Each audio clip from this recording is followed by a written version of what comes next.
कभी सोचा है कि चावल, हाँ वही चावल जो हमारे आपके घरों में बनता है, वो ग्लोबल पावर बैलेंस को बदल सकता है?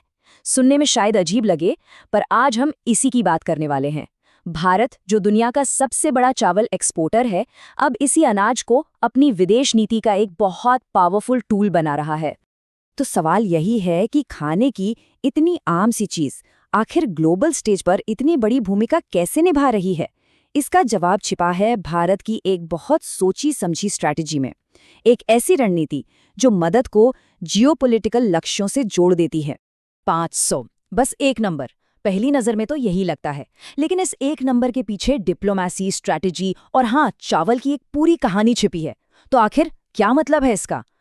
ये 500, ये है 500 मीट्रिक टन चावल, वो खेप जो भारत ने हाल ही में अफ्रीकी देश मोजाम्बिक भेजी है। लेकिन एक मिनट, ये कोई आम ट्रेड डील नहीं थी। नहीं, ये एक बहुत ही कैलकुलेटेड डिप्लोमेटिक मूव था। तो चलिए सबसे पहले इसी स्ट्रैटेजिक शिपमेंट की बात करते हैं। क्या चीज़ इसे इतना खास बनाती है? देखिए, मोजाम्बिक ना इस वक्त काफ़ी मुश्किलों से गुजर रहा है। वहाँ कुदरती आफतें आई हैं, खाने का संकट है। तो ऐसे में भारत की ये मदद बिल्कुल सही टाइम पर पहुंची। पर कहानी सिर्फ इतनी नहीं है। मोजाम्बिक नेचुरल गैस और कोयले जैसे संसाधनों से भरा पड़ा है और दुनिया के मैप पर उसकी लोकेशन भी बहुत अहम है।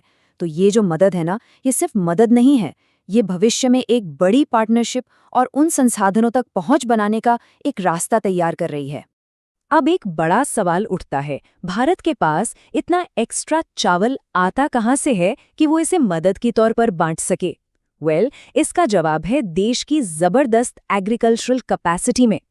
भारत हर साल, अंदाजा लगाइए, करीब 130 से 140 मिलियन मीट्रिक टन चावल पैदा करता है। अपने देश की इतनी बड़ी आबादी का पेट भरने के बाद भी एक बहुत बड़ा हिस्सा बच जाता है। और यही सरप्लस, यही वो ताकत है जो भारत को दुनिया का सबसे बड़ा राइस एक्सपोर्टर और ग्लोबल फूड मार्केट का एक की प्लेयर बनाती।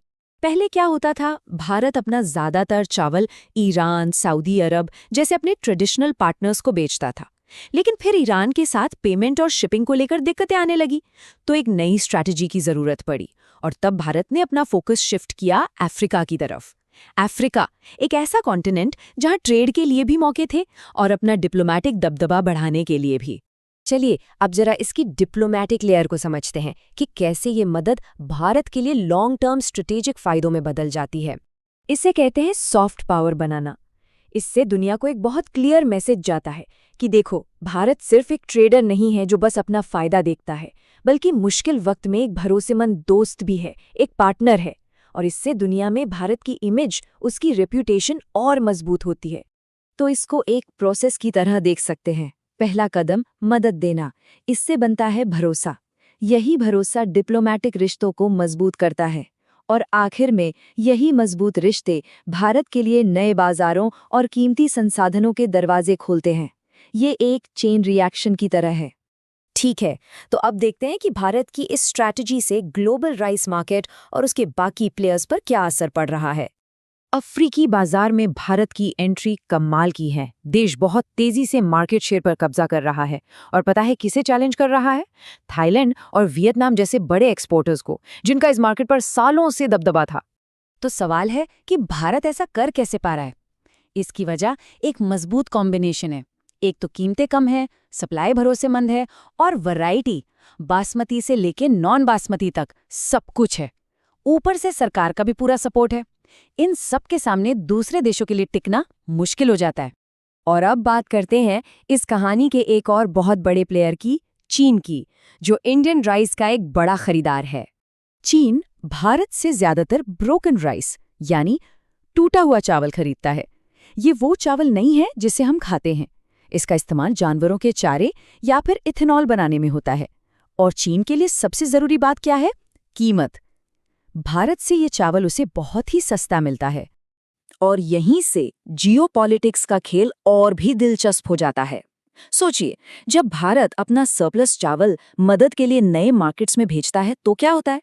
Simple economics, overall global demand बढ़ जाती है और जब डिमांड बढ़ती है तो कीमतें भी बढ़ने की संभावना होती है। इसका सीधा मतलब ये है कि चीन को जो टूटा चावल अभी सस्ता मिल रहा है, हो सकता है भविष्य में उसके लिए ज़्यादा पैसे चुकाने पड़े। ये इकोनॉमिक प्रेशर बनाने का एक बहुत ही सटल लेकिन पावरफुल तरीका है। तो कुल मिलाकर देखें तो ये सारी बातें भारत की एक नई और बहुत ही स्मार्ट फूड डिप्लोमेसी की तरफ इशारा करती हैं। चावल के सरप्लस को इस्तेमाल करने की ये पूरी स्ट्रैटेजी सच में एक तीर से कई निशाने साधने जैसी है। इससे किसानों की इनकम भी सिक्योर होती है, नए मार्केट्स भी खुलते हैं, दुनिया में भारत की इमेज भी बेहतर होती है और साथ ही भविष्य के लिए आर्थिक और स्ट्रेटेजिक मौके भी बनते हैं। और ये पूरी चर्चा हमें एक आखिरी और बहुत ज़रूरी सवाल पर लाकर खड़ा कर देती है। आज हम देख रहे हैं कि चावल को एक स्ट्रेटेजिक हथियार की तरह इस्तेमाल किया जा रहा है, कल ये कुछ और हो सकता है। तो क्या हम एक ऐसे दौर में जा रहे हैं जहां खाना और दूसरे संसाधन ही डिप्लोमेसी के सबसे बड़े हथियार बन जाएंगे? सोचने वाली बात है।